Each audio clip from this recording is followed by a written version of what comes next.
Good afternoon to all. Today in this video, as you see on the screen, the topic is fertilization. It's very easy and simple topic. And in my previous video, I mainly discuss about the menstruation cycle. And in this video, we mainly concern about fertilization. इसमें हम discuss करेंगे थोड़ी सी structure male gamete की, female gamete की, और उसके बाद gamete transfer and later on fertilization की प्रोसेस जो ज्वाइनिंग होगी गैमीट्स की उसके बारे में डिस्कस करेंगे और उसकी डेवलपमेंट जो जायगोट बनेगा उसकी डेवलपमेंट के बारे में. So this is the structure of male gamete. यहाँ पे इन्होंने जो शो किया हुआ एक तरह से, हमने जो पूरी प्रोसेस पढ़ी थी गैमेटोजेनेसिस की, उसमें हम स्टार्ट करते हैं गोनिया से. गोनिया, या फिर आप, मैं टर्म लिखूंगी, मैं पूरा वर्ड नहीं लिखूंगी, दैट इज स्पर्मेटोगोनिया. देन उसके बाद ये प्राइमरी स्पर्मेटोसाइट बनता था, primary site, as well as in male as well as in female. Then secondary site in the sense primary spermatocyte, secondary spermatocyte, and primary oocyte and secondary oocyte. And later on tid form is formed, means spermatid. In case of female, that is ootid. But there is an additional step after the formation of spermatid, that is the formation of spermatozoa. तो ये यहाँ पे जो आप last वाली structure देख रहे हो, यहाँ पे ये जोआ फॉर्म की ही स्ट्रक्चर है जिसमें ये फ्लैजेला की डेवलपमेंट है. इसकी ऑर्गेनेलिस जो होती है यहाँ पे, अब यहाँ पे इन्होंने प्रॉपरली शो किया हुआ है. ये न्यूक्लियस है, ये सेंट्रियोल इसके पीछे आ जाता है एक तरह से, यहाँ से इसका फ्लैजेला बनने लग जाता है. तो ये आपको ज्यादा डिटेल में करने की जरूरत नहीं है, बस आपको पता होना चाहिए कि कैसे ये प्रोसेस हो रही है. देन ये सारी गोल्जी बॉडी जो होती है एक तरह से ऊपर एक्रोसोमल वेसिकल की फॉर्मेशन के लिए रिस्पॉन्सिबल होती है. उसके बाद एक्स्ट्रा साइटोप्लाज्म जो होता है ये शेड हो जाता है. ये सारे माइटोकॉन्ड्रिया इसके फिलामेंट के आसपास, जो ये फिलामेंट ग्रो कर रहे हैं इसके आसपास ये स्पाइरल बना देते हैं, और प्रॉपर ये हमारा जो मेल गैमीट है ये रेडी हो जाता है. तो इस मेल गैमीट की डायग्राम जो है आपकी एनसीईआरटी में बहुत अच्छी दी हुई है, तो उसकी डायग्राम के ऊपर क्वेश्चन आ जाता है. 3 मार्क्स का बनाने के लिए क्वेश्चन आ जाएगा, उसको एक्सप्लेन करने के लिए आ जाएगा, उसको लेबल करना जरूरी है. So next is our female gamete. ये जो फीमेल गैमीट है यहाँ पे जो हम पढ़ रहे थे पहले, तो उसमें ये ओरिजिनल एक्चुअली ये फोटोग्राफ्स हैं अंडर माइक्रोस्कोप. तो यहाँ पे कुछ मैं टर्म्स आपको बता दूं. This is the polar body, this one is the secondary oocyte, not ovum. Ovum आप जर्नली बोल सकते हो, बट ये इसकी जो स्टेज होती है ये सेकेंडरी oocyte स्टेज होती है, मींस मियोसिस 1 के बाद. और ये इसकी इतनी थिक, देखो ये इतनी इसकी थिक जो है कंसिस्टेंसी इसकी लेयर की, that is zona pellucida, which is protein and sugar rich layer. इसके ऊपर रिसेप्टर्स होते हैं कि जब स्पर्म यहाँ से एंट्री करेगा तो इसके रिसेप्टर और स्पर्म के रिसेप्टर अगर मैच होंगे तभी इसकी एंट्री पॉसिबल हो सकेगी. तो ये यहाँ पे मैं सिर्फ जर्नल बता रही हूँ, इसको बाद में मैं डिस्कस करूंगी. अब यहाँ पे मैं क्यूमुलस वर्ड बोल रही थी, क्यूमुलस कॉम्प्लेक्स, क्यूमुलस. तो ये क्यूमुलस ऑफर्स जो ये सेल्स का ग्रुप होता है ना, जो इसके आसपास के सेल्स है, ये उनको बोला जाता है. मैंने आपको, अगर आपको याद हो तो बखूबी आपको बताया था वहां पे कि जो एग होता है ये अकेला रिलीज नहीं होता ओवरी से, ये अकेला रिलीज नहीं होता एज लाइक दिस. ये यहाँ पे जो इन्होंने सेल्स शो किए हुए हैं इसके साथ, ये इसके साथ रिलीज होते हैं. तो ये वही सेल्स हैं जो हम देख रहे हो, आप देख रहे हो. ये जब ये फिम्ब्रे जो है, ये फिम्ब्रे जो यहाँ से है, जब इसको ये रिसीव करने का काम करती है, तो ये जो सेल्स होते हैं ना इसके आसपास, ये जो सेल्स यहाँ पे शो किए हुए हैं, ये फ्रिक्शन कॉज करते हैं.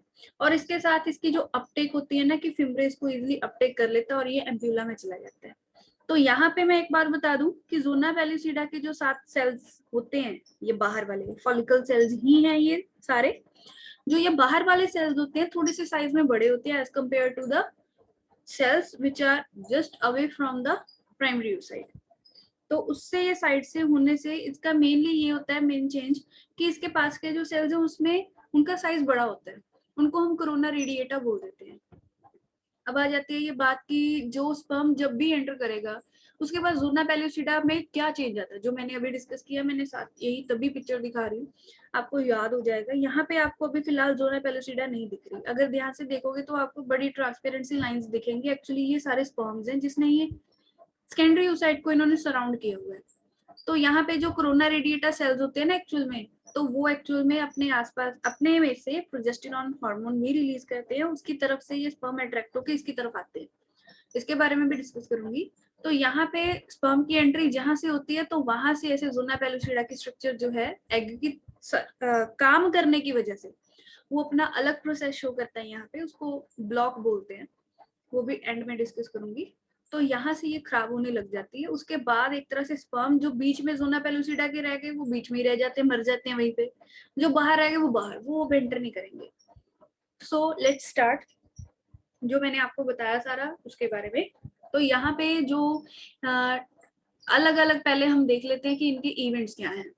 तो मेनली हम इसके इवेंट्स को, फर्टिलाइजेशन को एक तरह से, इसके पहले के प्रोसेस को आप बोल सकते हो प्री फर्टिलाइजेशन इवेंट। आप नोट्स भी बना लो साथ में, इजी रहेगा, जो मैं बोल रही हूँ लिख लो। फर्टिलाइजेशन, प्री फर्टिलाइजेशन मीन्स जो इवेंट एक तरह से फर्टिलाइजेशन के बाद में आएंगे। दूसरा आ जाएगा हमारा main event, that is fertilisation.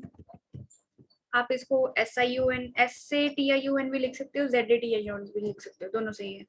Post fertilization. अब मेनली प्री फर्टिलाइजेशन इवेंट में जो प्रोसेसेस इसकी होंगी, पहले तो इसकी गैमीट फॉर्मेशन की प्रोसेस होगी मेन। ये हमने पढ़ लिया, गैमेटोजेनेसिस, स्पर्मेटोजेनेसिस, oogenesis, ये मैंने पिछली वीडियोस में डिस्कस किया हुआ है। और यहाँ पे उसके बाद आ जाएगा हमारा गैमीट ट्रांसफर, वो मैं इस वीडियो में डिस्कस करूंगी। और उसके बाद फर्टिलाइजेशन, जिसको आप सिनगैमी भी बोल सकते हो। सिनगैमी हम इसको बोल देते हैं कि एक तरह से परमानेंट फ्यूजन होती है ये। This is the permanent fusion है। Permanent fusion in the sense कि जो मेल एंड फीमेल गैमीट जो होते हैं, जब ये फ्यूज कर जाते हैं, फ्यूज करने के बाद वो दोबारा गैमीट्स में कन्वर्ट नहीं होंगे। जाइगोट बन गया, अब उसकी आगे ही डेवलपमेंट होगी। तो इसको हम फर्टिलाइजेशन को एक तरह से ह्यूमंस में या मैमल्स में सिनगैमी भी बोल देते हैं। और इन केस ऑफ मैमल्स, और you can say that particularly आ जाते हैं हम ह्यूमंस के केस में पढ़ रहे हैं। तो यहाँ पे फर्टिलाइजेशन जो होती है इंटरनल होती है, मींस यू कैन से कि inside the body of the female. तो यहाँ पे चांस जो होता है सर्वाइवल का इसमें, या फिर चांस ऑफ फर्टिलाइजेशन इंक्रीज और भी ज्यादा होता है as compare to external fertilization जो होती है फिशेज में एंड ऑल। तो यहाँ पे पोस्ट फर्टिलाइजेशन इवेंट में हम मेनली क्या पढ़ेंगे, पोस्ट फर्टिलाइजेशन, जैसे इसमें अब फर्टिलाइजेशन जो आप पढ़ोगे, फर्टिलाइजेशन में मेनली इसका रिजल्ट क्या बनेगा, इसका रिजल्ट बनेगा मेनली जाइगोट फॉर्मेशन। अब जाइगोट में जो चेंजेस आएंगे, जैसे जाइगोट तो एक सेल का है तो वो डिवाइड करेगा, तो उस प्रोसेस को हम क्लीवेज बोल देते हैं। तो क्लीवेज शो करेगा, उसकी अलग अलग स्टेजेस को हम नाम देंगे यहाँ पे, वो हम पढ़ेंगे आगे। उसके बाद होगी एक तरह से यूट्रस में क्लीवेज करता करता इम्प्लांट हो जाएगा। इम्प्लांटेशन के जरिए फिर बनेगा प्लेसेंटा, फिर हॉर्मोन्स और अलग तरह के निकालेगा। फिर उसके बाद इसकी लेयर्स बनती हैं, सेल्स बहुत सारे हो जाते हैं ना इसके अंदर, तो सेल एक पर्टिकुलर ऑर्गेनाइजेशन में अरेंज होने लग जाते हैं और लेयर्स बन जाती हैं। सबसे पहले लेयर्स बनती हैं, तो वो लेयर्स जो होती हैं उनको हम जर्म लेयर्स बोल देते हैं, उनका एक तरह से ऑर्गन बनाने का काम होता है। तो आप इसको जर्म लेयर फॉर्मेशन बोल दो, और इसके वजह से ही ऑर्गन फॉर्मेशन होती है, तो इसको हम बोलेंगे ऑर्गेनोजेनेसिस। उसके बाद इंक्यूबेशन पीरियड या गेस्टेशन पीरियड बोल सकते हो कि 9 मंथ तक डेवलपमेंट रहेगी। उसके बाद आ जाएगी delivery, that is parturition. Then after parturition lactation, वो इसी के साथ कंसर्न है, बिकॉज जो हॉर्मोन्स इसके लिए रिस्पॉन्सिबल है एक तरह से सारे, जैसे पार्चुरेशन एंड ऑल, उसी के साथ कंसर्न करता है ये लैक्टेशन। मेमोरी ग्लैंड के अंदर जो मिल्क फॉर्मेशन है, देन उसकी जो प्रॉपर फंक्शनिंग है एक तरह से ये। अब यहाँ पे पोस्ट फर्टिलाइजेशन में जैसे ये डेवलपमेंट हो रही है जाइगोट की, क्लीवेज, इम्प्लांटेशन एंड ऑल, तो इसको आप पार्चुरेशन के पहले की डेवलपमेंट को आप बोल सकते हो, यहाँ पे एक वर्ड हम और यूज करते हैं, that is prenatal, prenatal development. और जो जन्म हो गया, मतलब डिलीवरी हो गई, बच्चे का जन्म हो गया, उसके बाद के डेवलपमेंट को आप बोलोगे नेटल डेवलपमेंट, कोई डेवलपमेंट बोल दिया, जो मर्जी, आपको समझ आना चाहिए। तो यहाँ पे प्री नेटल और नेटल, नेटल वर्ड हम बर्थ के लिए यूज करते हैं, मोर्टल वर्ड हम डेथ के लिए यूज करते हैं। तो ये इसका कंसर्न था। अब यहाँ पे हम पहले बात करते हैं, गैमीट फॉर्मेशन कर लिया हमने, आज गैमीट ट्रांसफर की अभी बात करेंगे। तो गैमीट ट्रांसफर में क्या होता है कि इंसेमिनेशन की प्रोसेस क्या है कि मेल जो है अपनी पीनस की हेल्प से वो इंसर्ट करेंगे उसको वेजाइना में, और उससे क्या होता है बाद में जो सीमन जो होता है वो यहाँ पे वेजाइना में रिलीज हो जाता है। तो इसमें 2 मिलियन टू 4 मिलियन, उससे भी बहुत ज्यादा स्पर्म्स होते हैं एक टाइम पे, ये यहाँ पे एंटर कर जाते हैं। बट यहाँ पे अगर मेंस्ट्रुएशन साइकिल की जो मैंने पहले वीडियो बताई थी आपको कि जो ये साइकिल चलता है ओवेरियन साइकिल और एंडोमेट्रियल साइकिल, ये साथ साथ में चलते हैं। अभी मैंने क्या बताया कि यहाँ पे स्पर्म की एंट्री हो गई, तो इस पॉइंट को आप अलग से सेपरेट रखो, इंसेमिनेशन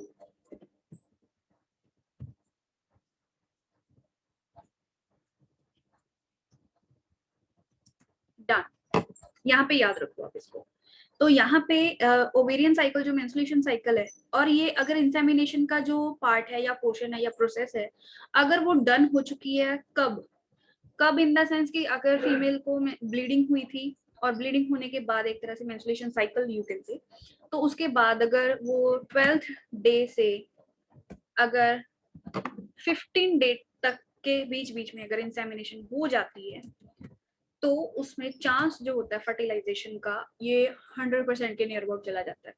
बिकॉज इस कंडीशन में जो स्पर्म्स होते हैं ऊपर भी जाएंगे फिर, और उनका जो होता है एक तरह से लाइफ स्पैन आप बोल सकते हो कि सेल जिंदा रहेगा या वाइबिलिटी, वो लगभग होती है 48 घंटे तक होती है, 72 आवर्स तक भी होती है कई बार। कुछ केसेस में मैंने एक पढ़ा था यहाँ पे, उसके रिसर्च स्टडी थी उसमें उसमें ये बोला हुआ था कि वेरी रेयर केसेस 10 से 12 दिन भी देखा गया। तो इसके रिलेटेड आपको यूट्यूब पे भी वीडियोस मिलेंगी, बहुत अच्छी अच्छी वीडियोस हैं उसमें, उन्होंने एनिमेटेड फॉर्म में दिखाया हुआ है। बट बात ये है कि वो आप तभी समझ पाओगे अगर आपको थ्योरी आती है या थ्योरी पढ़ी हुई है, तो आपको टॉपिक के कॉन्सेप्ट के रिगार्डिंग पता है कि क्या बोल रही है। सो लेटर ऑन यहाँ पे एक तरह से फर्टिलाइजेशन की प्रोसेस की वजह से, सॉरी फर्टिलाइजेशन बोल दिया, ओव्यूलेशन के डेज जो है इसमें 14 डे पे ओव्यूलेशन होती है, राइट। तो यहाँ पे फर्टिलेशन की 14 डे की ओव्यूलेशन के बाद एक तरह से एक दिन तक या आधे दिन तक आप ये बोल दो कि यहाँ पे जो है एम्ब्यूला में हमारा सेकेंडरी oocyte बैठा है, और ऊपर से इंसेमिनेशन भी हो गई इन दिनों में। तो एक तरह से अब स्पर्म तो यहाँ पे रिलीज हुए हैं, फीमेल गैमेट तो यहाँ पे है, तो यहाँ पे पहुंचने की प्रोसेस को आप बोलोगे गैमेट ट्रांसफर। ये बात है इसमें, तो कंफ्यूज नहीं होना कि क्या गैमेट ट्रांसफर है, उसमें हमने क्या डिस्कस करना है।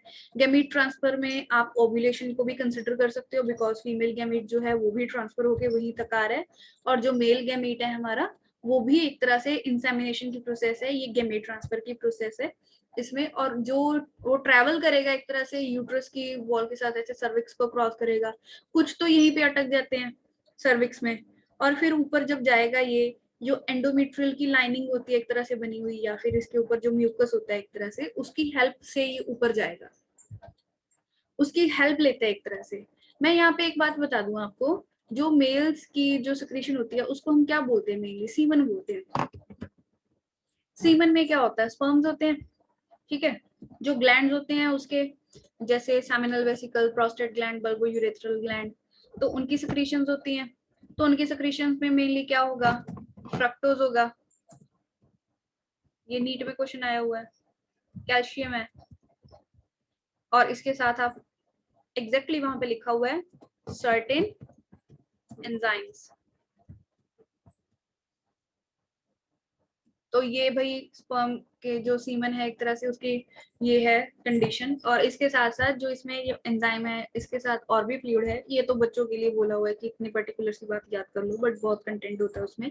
तो उसमें एक तरह से पीएच, अगर ये सीमन या कोटिंग जो है जिसमें स्पर्म है एक तरह से, अगर वो अपनी कोटिंग से बचे रहते हैं और म्यूकस की जो वॉल की लाइनिंग के ऊपर जो म्यूकस होता है उसके अंदर अगर कोट रहेगा, तो वो बच जाता है फीमेल रिप्रोडक्टिव सिस्टम में। बिकॉज जो इसके पीएच होती है फीमेल रिप्रोडक्टिव सिस्टम की, ये हाई होती है थोड़ी सी, हाई इन द सेंस कहने का मतलब एसिडिक होती है, जिसमें जो ये अगर वीक स्पर्म होगा तो वो जिंदा नहीं रहेगा, वो मर जाता है, उसकी मूवेबिलिटी भी खत्म हो जाती है। तो यहाँ पे एक तरह से इसके इन्वायरमेंट में एक और बात होती है, एक तो पीएच भाई इसकी एसिडिक है, दूसरा कि इसमें व्हाइट ब्लड सेल्स होते हैं, because female reproductive system itself opening of a body, तो वहां से इन्फेक्शन होने के चांसेस भी होते हैं। तो हमारी बॉडी में नेचुरली इम्यून सिस्टम की वजह से यहाँ पे यूट्रस के अपने व्हाइट ब्लड सेल्स होते हैं, तो जो स्पर्म्स हैं वो एक तरह से फीमेल का पार्ट नहीं है। तो यहाँ से स्पर्म जो है जब ये यहाँ से एंटर करता है एक तरह से, तो जो व्हाइट ब्लड सेल्स होते हैं वो आधे को तो यहीं पे खत्म कर देते हैं, तो आधे स्पर्म तो यहीं पे खत्म हो गए। अब बात यहाँ पे ये है कि ये पॉइंट मैंने बता दिए कि यहाँ से इसको कैसे क्लू मिला कि इसने यहाँ पे आना है। जो स्पर्म की टिप होती है ना, एक्रोजोम, एक्रोजोम जो होता है ये टेम्परेचर सेंस कर सकता है। तो यहाँ से जो टेम्परेचर है और यहाँ का जो टेम्परेचर है वो एक तरह से यहाँ के कंपैरिजन यहाँ का टेम्परेचर ज्यादा है और ये ज्यादा टेम्परेचर की तरफ को जाएगा। तो इससे इसको फॉरवर्ड डायरेक्शन की तरफ मूव होने के लिए क्लू मिल गया कि इसने इधर को जाना है। दूसरी बात एक तरह से ये कि जैसे मैंने बताया कि इसका इन्वायरमेंट जो है फीमेल रिप्रोडक्टिव ट्रैक का, ये तो एसिडिक है, तो एसिडिक इन्वायरमेंट में तो ये मर जाएगा। तो फिर क्या करता है स्पर्म कि जो इसका यूट्रस का जो म्यूकस है लाइनिंग का, वो इसी के साथ इसके बीच बीच में जाएगा एक तरह से। दूसरी बात ये मैंने आपको बतानी थी कि सीमन के अंदर एक तरह से एक हार्मोन भी होता है, हार्मोन प्रोटीन बोल रहा हूँ उसको, प्रोस्टाग्लैंडिन होता है ये एक तरह से। वो प्रोस्टाग्लैंडिन की वजह से ये यूट्रस में माइल्ड कॉन्ट्रैक्शंस होती हैं, थोड़ी थोड़ी ऐसे ऐसे ऐसे ऐसे माइल्ड कॉन्ट्रैक्शन होगी। तो उस माइल्ड कॉन्ट्रैक्शन की वजह से ना ये जो स्पर्म्स होते हैं इनको हेल्प होती है आगे फॉरवर्ड मूव करने के लिए, तो इससे भी इसको हेल्प मिलेगी। तो यहाँ से एक तो टेम्परेचर जो है वो इसको सेंस करेगा कि उसने ऊपर को जाना है। दूसरा फिर जो यूट्रस की म्यूकस की लाइनिंग है और खुद ये जो जिस फ्लूइड के अंदर ये प्रेजेंट है दैट इज सीमन, अगर उससे ये पूरा कवर्ड है तो ये एसिडिक एनवायरनमेंट से बच जाएगा। तीसरा पॉइंट, यहाँ पे व्हाइट ब्लड सेल्स प्रेजेंट होते हैं जो फेगोसाइटोसिस करते हैं, तो बहुत सारे जो स्पर्म्स होते हैं वो फेगोसाइटोसिस की वजह से ही किल हो जाते हैं। तो उसके बाद चलो यहाँ तक पहुंच गए, फिर कई मूव करेंगे यहाँ को, आधे मूव करेंगे यहाँ को। अगर यहाँ पे ओव्यूलेशन हो चुकी है तो यहाँ पे अगर एम्प्यूला पहुंच गया, एम्प्यूला में अगर oocyte पहुंच गया तो ठीक है, अगर यहाँ पे पहुंच गया तो यहाँ पे ठीक है। तो मतलब अब यहाँ पे भी लक है इनका कि कॉन्फ्यूज करेगा।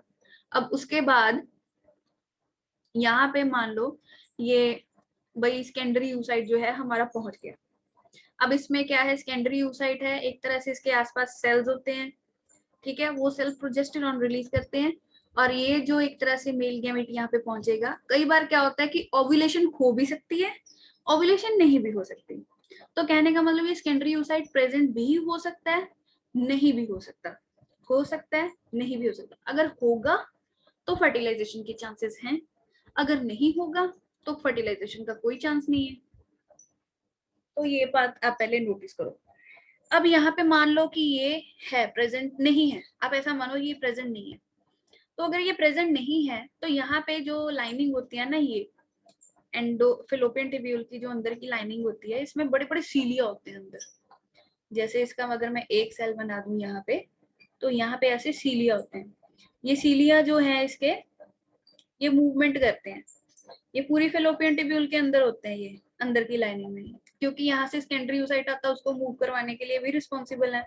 और ये प्रॉपर वे में एक जैसे ऐसे मूवमेंट करेंगे यहाँ से यहाँ। होप यू अंडरस्टैंड कि जैसे हम हाथ को मूव करते हैं एक तरह से, तो कहने का मतलब ये एक तरह से इधर वाली डायरेक्शन को या इधर वाली डायरेक्शन को ऐसे मूव करते रहते हैं।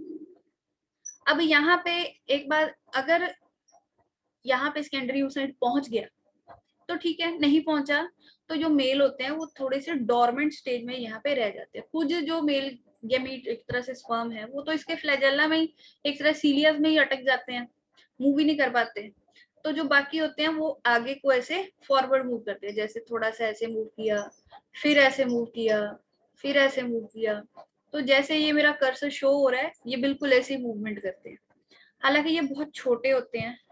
रही बात फीमेल रिप्रोडक्टिव सिस्टम भी बहुत छोटा है, बहुत ज्यादा बड़ा नहीं है, बट स्टिल जो हम ये स्टडी कर रहे हैं वो सेलुलर लेवल पे कर रहे हैं। Male gamete is a cell, female gamete is a cell. अब यहाँ पे मान लो कि भाई ओव्यूलेशन नहीं हुई थी तो ये डोरमेंट स्टेज पे चले गए और एक तरह से यहीं पे रेस्ट करते हैं। जितनी देर इनकी वाइबिलिटी है वो इनको सपोर्ट करती है। और मान लो कि चलो थोड़ी देर बाद यहाँ पे सेकेंडरी oocyte आ गया तो ये सेल एकदम से एक्टिव हो जाते हैं, बिकॉज जो प्रोजेस्टेरॉन होता है वो इनको अट्रैक्ट करता है। तो यहाँ पे जो सोर्स है इनका अट्रैक्शन का दैट इज कीमोटेक्सिस आप बोल सकते हो, बिकॉज जो केमिकल एक एग अपनी तरफ से या अपने सेल्स की तरफ से रिलीज करेगा, उसकी वजह से ये स्पर्म उसकी तरफ अट्रैक्ट हो रहे हैं। कहने का मतलब ये है यहाँ पे। तो यहाँ से एक तरह से फिर एग के साथ ये जो स्पर्म है वो इंटरेक्ट करेगा भाई। तो यहाँ पे कुछ टर्म्स जो मैंने बताई है आपको एक तरह से, कि यहाँ से भाई समअप कर लो, यहाँ से जो एंटर करेगा तो एक तरह से टेम्परेचर सेंसेशन उसको हेल्प करेगी। यहाँ से सीमन के खुद के जो उसके अंदर प्रोटीन या ऐसी चीजें हैं वो इसकी मूवमेंट, माइल्ड मूवमेंट करेंगी यूट्रस की वॉल की। तो उन माइल्ड मूवमेंट की वजह से स्पर्म को एक तरह से हेल्प मिलेगी फॉरवर्ड जाने के लिए। फिर एक तरह से इधर को भी जाएगा, इधर को भी जाएगा, जितने भी बचेंगे। तो इसमें या इसमें जिसमें भी आ गया, तो अगर यहाँ पे एग है तो ठीक है, वो उसकी तरफ अट्रैक्ट होगा, प्रोजेस्टेरॉन रिलीज करता है वो, तो केमिकल उसको अट्रैक्ट करेगा। अगर नहीं है तो ये यहीं पे डोरमेंट स्टेज में रहेगा। अगर इसके जिंदा रहते रहते ओव्यूलेशन हो गई देन ओके, अगर नहीं हुई तो ये ऐसे ही मर जाएगा। अब यहाँ पे जो यूट्रस का डेंजर पॉइंट है that is white blood cells, जो फेगोसाइटोसिस कहते हैं। अगर मिलियन में स्पर्म्स यहाँ पे एंटर हुए हैं तो 500,000 तक ही बचते हैं यहाँ तक, तो एक तरह से आप ये समझो। But still there are much more cell as compare to our expectation. अगर हम सोचेंगे, अगर हम इमेजिन कर रहे हैं अभी कितने होंगे, तो हमारी सोच के मुताबिक भी बहुत ज्यादा होते हैं स्टिल अभी भी। तो यहाँ पे जो हमारा मेन पॉइंट है दैट इज गैमीट ट्रांसफर, वो हमने खत्म कर लिया। उसके बाद चलते हैं कि मान लो भाई ट्रांसफर हो चुका है सक्सेसफुली, दोनों मेल गैमेट्स जो हैं वो पहुंच चुके हैं, मेल गैमेट फीमेल गैमेट। अब इनकी फ्यूजन जो है उसके रिगार्डिंग डिस्कस करते हैं। अब यहाँ पे ये टीएसओ ओवरी है, ये ओवुलेशन का शो करने का था। अब यहाँ पे ये थोड़ा सा मैंने साइट ऑफ फर्टिलाइजेशन के बारे में यहाँ पे शो करने की कोशिश की। This portion is the infundibulum, this portion is ampulla and this portion is the isthmus. तो मेनली एक्चुअल में infundibulum sorry isthmus and ampulla का जो जंक्शन है वो एक्चुअल में मेन साइट होती है इनकी। बट हम अगर आप एम्प्यूला लिखोगे वो सही है आपका, आप एम्प्यूला ही लिखो अकॉर्डिंग टू एनसीईआरटी। तो यहाँ पे इस स्टेज के ऊपर एक तरह से ये हमारा सेकेंडरी यूसेट यहाँ से रिलीज होगा, और यहाँ पे अगर स्पर्म एंटर कर गए, ठीक है, यहाँ से एंटर करेंगे और यहाँ पे फर्टिलाइजेशन होगी। फिर आगे इसकी क्लीवेज शो की हुई है इन्होंने, क्लीवेज शो करते हुए एक तरह से यहाँ पे। अब मैं पूरा यहाँ तक आपको डिस्कस करूंगी आपके साथ। अब यहाँ पे ये स्पर्म एंट्री है, जो भाई बहुत सारे स्पर्म्स है, ये आपकी एनसीईआरटी की डायग्राम है। मैं आपको यहाँ पे ये बता दूं कि एक तो पोलर बॉडी इन्होंने शो नहीं की हुई, एग का न्यूक्लियस शो इन्होंने नहीं किया हुआ। यहाँ पे मान लो जी एग का न्यूक्लियस खुद का है सेकेंडरी यूसाइड का, और ये एक माइटोसिस शो कर चुका है। तो एक पोलर बॉडी यहाँ पे पेरीविटलाइन स्पेस जो आपको पर्पल कलर की दिख रही है, ये पेरीविटलाइन स्पेस होती है। ये एग है एक तरह से, यहाँ पे जो भी मैंने डॉट लगाया है तो ये एग है एक तरह से, ये उसकी प्लाज्मा मेम्ब्रेन है, और उसके बाहर ये स्पेस है, पेरीविटलाइन स्पेस बोल देते हैं। देन जोना पेलुसिड है। तो ये जो डिवाइड करता है एक तरह से मेयोसिस 1, तो उसकी पोलर बॉडी यहीं पे रहती है। तो एक तरह से इस पोल को मैं बोलूंगी एनिमल पोल, और इसका ऑपोजिट जो होगा यहाँ पे तो इसको मैं बोलूंगी वेजिटल पोल। ये आपने याद रखना है इसकी पोलैरिटी को, हम ऐसे इसकी पोलैरिटी चूज करते हैं। और उसके बाद ये जो जोना पेलुसिड है उसके साथ जो सेल्स हैं इसको कोरोना रेडिएटा सेल्स बोलोगे। तो जो स्पर्म इसकी तरफ अट्रैक्ट होते हैं, ये कोरोना रेडिएटा सेल्स अपनी तरफ से प्रोजेस्टेरॉन रिलीज करते हैं। अब भाई ये स्पर्म जो है, इसमें इतनी एनर्जी होनी चाहिए कि इन कोरोना रेडिएटा सेल्स को वो एक तरह से साइड को हटा के यहाँ से जोना पेलुसिडा के सरफेस तक पहुंच जाए, ये इसका काम है। बट यहाँ पे एक बात है कि एक प्रोसेस होती है दैट इज कैपासिटेशन।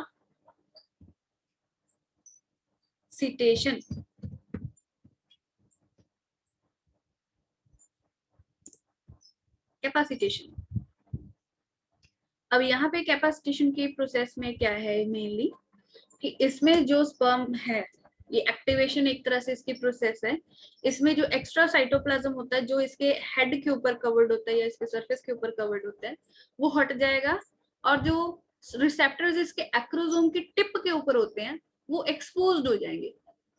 ये अगर एक्सपोज नहीं होंगे तो ये जोना पेलुसिडा के साथ ये फ्यूजन या स्पीसीज स्पेसिफिकेशन का स्टेप है वो परफॉर्म नहीं कर पाएगा, तो एंट्री नहीं होगी। तो एंट्री तो मेन प्रोसेस है। तो कहने का मतलब जो प्रोसेस अगर जो स्पर्म कैपेसिटेशन में नहीं जाएगा उसकी एनर्जी नहीं बढ़ेगी और उसके रिसेप्टर्स एक्सपोज्ड नहीं होंगे, और वो रिसेप्टर एक्सपोज नहीं होंगे तो जोना पेलुसिडा के साथ एक तरह से जो कनेक्शन है उसको क्रॉस करने की जो प्रोसेस है वो पॉसिबल नहीं होगी। तो इसमें ये शो करना था आपको। और इसके साथ हम चलते हैं नेक्स्ट में। ये शो किया हुआ है अगेन, ये मैमल्स का ही एग है एक तरह से। उसमें ये यहाँ पे ये देखो, ये पोलर बॉडी शो की हुई है इन्होंने। ये इन्होंने क्या शो की हुई है, एक्चुअल में माइक्रोस्कोप के अंडर की फोटोग्राफ है, तो इसमें बड़ा अच्छा दिख रहा है यहाँ पे पोलर बॉडी और ये जोना पेलुसिडा प्रॉपरली। तो यहाँ पे आपको पेरिविटलाइन स्पेस भी दिखेगा। ये बहुत छोटी कम होती है एक तरह से, ऐसे देखना इसको थोड़ा सा मुश्किल है, बट यहाँ पे जो है बहुत सारे स्पर्म्स ने एक तरह से इनको सराउंड किया हुआ है। इसको स्पर्म का साइज के कंपैरिजन एग का साइज बहुत बड़ा होता है, इसके अंदर रिजर्व फूड मटेरियल बहुत ज्यादा अमाउंट में होता है। तो यहाँ पे अब एंट्री हो चुकी है इसकी। अगर जोना पेलुसिडा यहाँ पे अगर देखोगे तो बड़ी थिक है, ये फर्स्ट है, ये सेकंड है, ये सिंपल एग स्लाइड के नीचे है, ये एग के आसपास इन्होंने स्पर्म छोड़ दिए, फिर स्पर्म की एंट्री हो गई और जोना पेलुसिडा जो है इसकी स्ट्रक्चर में चेंज आ गया। चेंज आने की वजह से ये जोना पेलुसिडा कैपेबल नहीं रहती कि किसी और स्पर्म को एंटर करवा सके। अब यहाँ पे जो मैंने आपको बताया था कि जो स्पर्म है कि अगर यहाँ पे एग सेकेंडरी यूसाइड पहुंचा हुआ है तो ठीक है, नहीं पहुंचा हुआ तो ये जो फिलोपियन ट्यूब्यूल की लाइनिंग है वहां पे वो रेस्ट करेगा। तो उसकी ये एक्चुअल फोटोग्राफ है रेस्ट करते हुए की। तो ये जो सरफेस है आप यहाँ पे देखो कितने सीलिया है। सीलिया का मकसद यही होता है कि ट्रांसफर करना है किसी चीज को। तो फिलोपियन ट्यूब्यूल पे मेन क्या हो रहा है, ये मीट ट्रांसफर की प्रोसेस ही तो हो रही है। तो यहाँ पे ये मैं बता दूं आपको कि ये डायग्राम जो शो किया, आप यहाँ पे डायग्राम को देखो, वर्ड्स को मत देखो जो लिखा हुआ है यहाँ पे।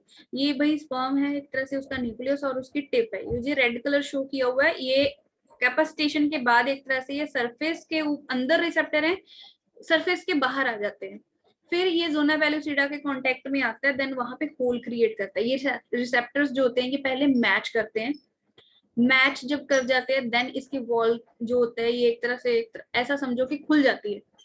खुलने के बाद केमिकल रिलीज हो जाएगा, जोना पेलुसिडा जो है इसकी यहाँ पे ये, तो यहाँ पे ये छोटा सा होल करेगा, ऐसे होल करके अंदर जाएगा।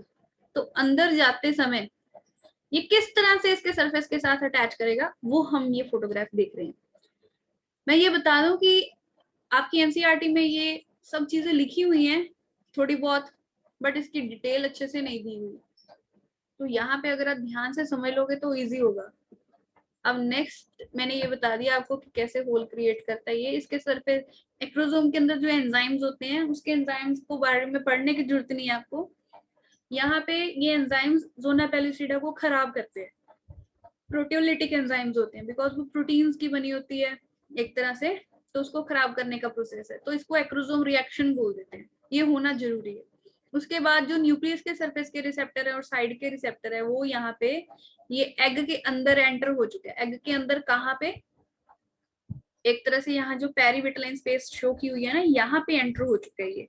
अब ये साइड से अटैच करेगा, ये इसकी टिप से बिल्कुल अटैच नहीं करता कभी भी, ये ऐसे देखो ये साइड से अटैच करेगा, ये साइड के सरफेस के, क्योंकि रिसेप्टर वहां पे होते हैं मेनली, तो वहां से ये एंटर करता है ऐसे अलोंग विद दिस। सो ये थी इसकी प्रोसेस।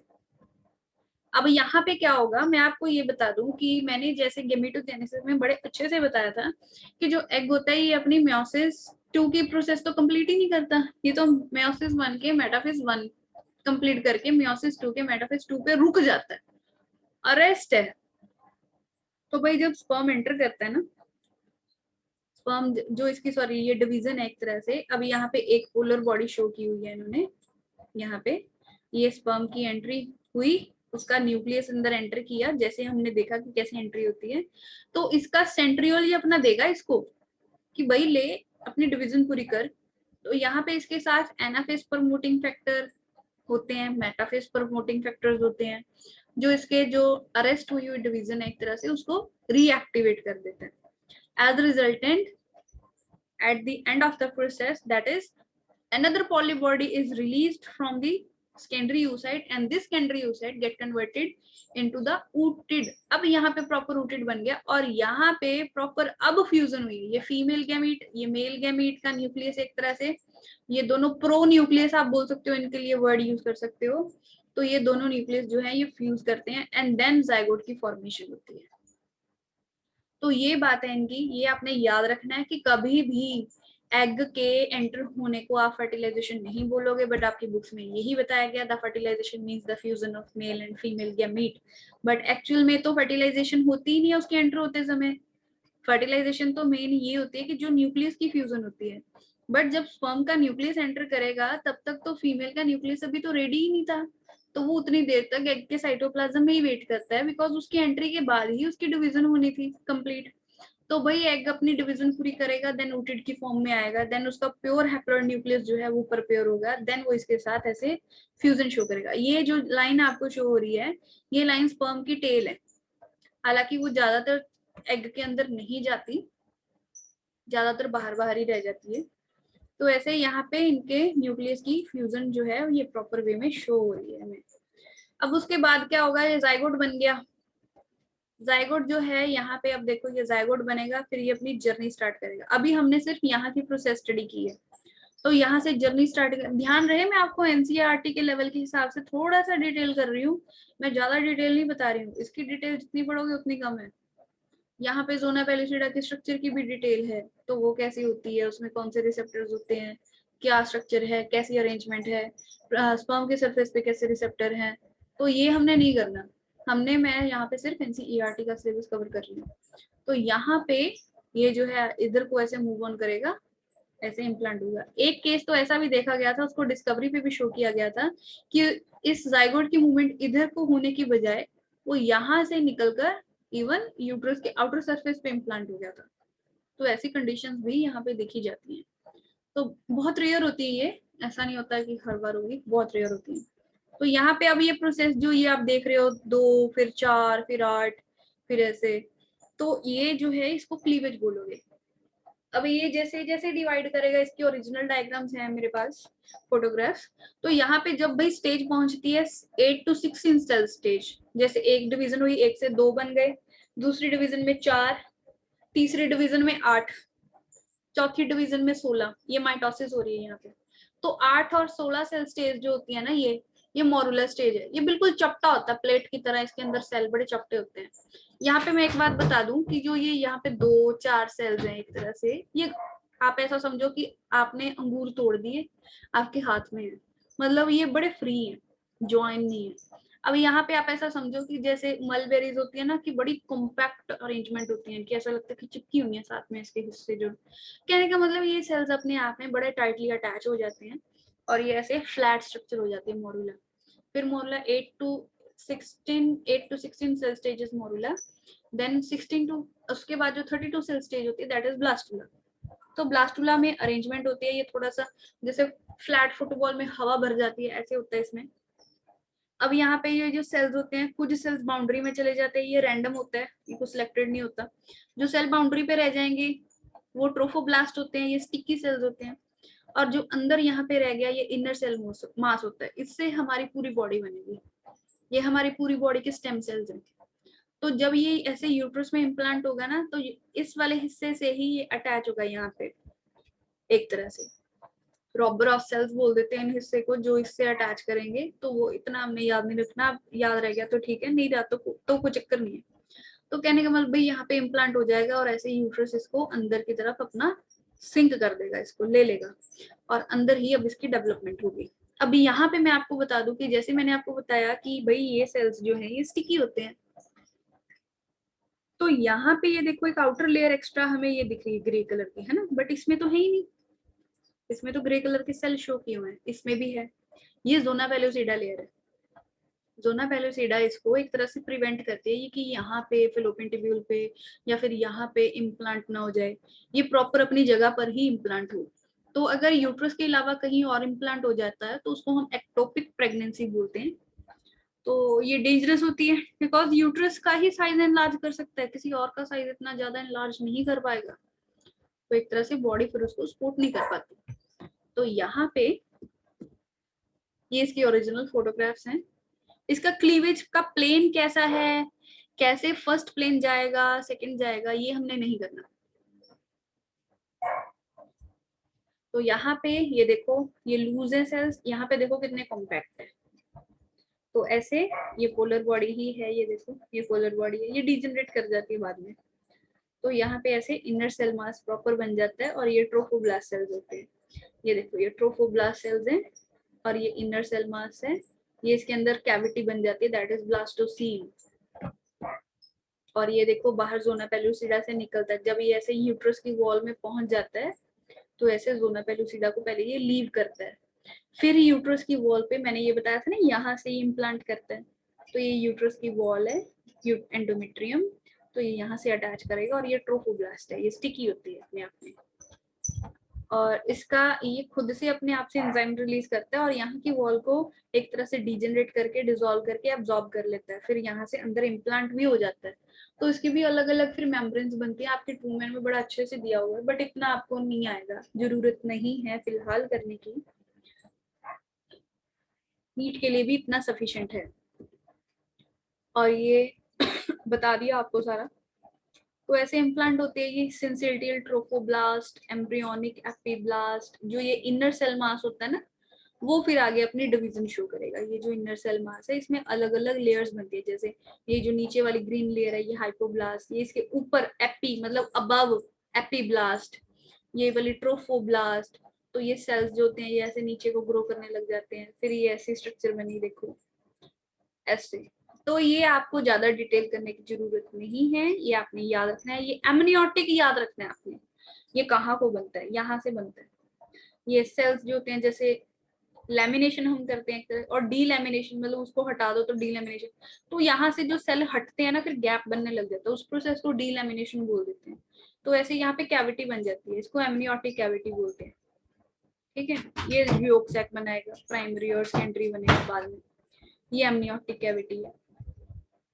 तो यहाँ पे एम्ब्रियो जो है, फीटस जो है, यहाँ पे डेवलप करेगा। अब यहाँ पे ये जो ऐसे लेयर्स बनी, ये एमनियोटिक कैविटी अभी हमने देखा, ये योक सैक देखा है ना। तो यहाँ पे जो ये सेल्स होते हैं ये इसमें लेयर्स बनती हैं। आप इतना ध्यान दो कि ये लेयर्स बनती हैं बस। तो ये जो बीच वाली लेयर है, अभी यहाँ पे ये इसका सेक्शन इन्होंने ऊपर से दिखाया, जो हमें यहाँ से दिखेगा, यहाँ से ऊपर से। तो इसका क्रॉस सेक्शन यहाँ पे दिखा दिया कि कैसे ये सेल्स जो हैं अंदर को जाना शुरू करते हैं और बीच में डिपॉजिट हो जाते हैं। तो रेड कलर के सेल्स को ऐसा दिखाया गया है। यहाँ पे येलो लेयर बन रही है एक तरह से, और 3 लेयर्स बनती हैं हमारी, एक्टोडर्म, मेसोडर्म, एंडोडर्म, फिर ये आगे ऑर्गन्स बनाती हैं। हम में 3 लेयर्स बनती है तो हम ट्रिप्लोब्लास्ट हैं। कई बार 2 लेयर्स बनती हैं, एक्टोडर्म और एंडोडर्म, मेसोडर्म तो बनती ही नहीं है, तो उसको हम बोलते हैं डिप्लोब्लास्ट। यहाँ पे ये भी बोला जाता है कि मेसोडर्म अपने आप में कोई लेयर नहीं है, ये बोला जाता है, बट स्टिल वो ऑर्गन्स बनाती है, इसलिए हम उसको जर्म लेयर्स में कंसिडर करते हैं। तो भाई ऐसे फुली ग्रोन फीटस जो है ये हमारा डेवलप कर देगा, और जब ये इम्प्लांटेशन अपनी शो करेगा उसी के बाद जो प्लेसेंटा का फॉर्मेशन का प्रोसेस है ये स्टार्ट हो जाता है। अब यहाँ पे ये डिस्क फॉर्म प्लेसेंटा है एक तरह से, प्लेसेंटा के ऊपर मैं प्रॉपरली अलग वीडियो बनाऊंगी, मैं इसमें डिस्कस नहीं करूंगी। तो अभी पहले आप ये जो implantation and all these processes जो हमने ये देखा, पहले आप इसको पढ़ो, जो आपकी एनसीईआरटी में बहुत कम दिया हुआ है और आपके लिए बहुत इजी है, एक तरह से आपको मुश्किल नहीं आएगी इसमें।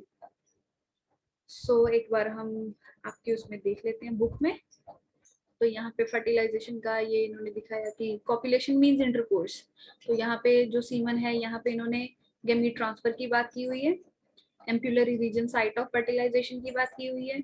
यहाँ पे बोला हुआ कि अगर भाई एक टाइम पे दोनों गेमीट अगर फिलोपियन ट्यूब्यूल में पहुंच गए तो फर्टिलाइजेशन हो जाएगी, वही जो मैंने आपको बताया। देन फर्टिलाइजेशन के लिए स्पर्म जोना पेलुसिडा के कांटेक्ट में आएगा और यहाँ पे इसके मेम्ब्रेन में चेंजेस आएंगे, फिर ब्लॉक करेगा। ब्लॉक के रिगार्डिंग भी मैं सेपरेट वीडियो बनाऊंगी।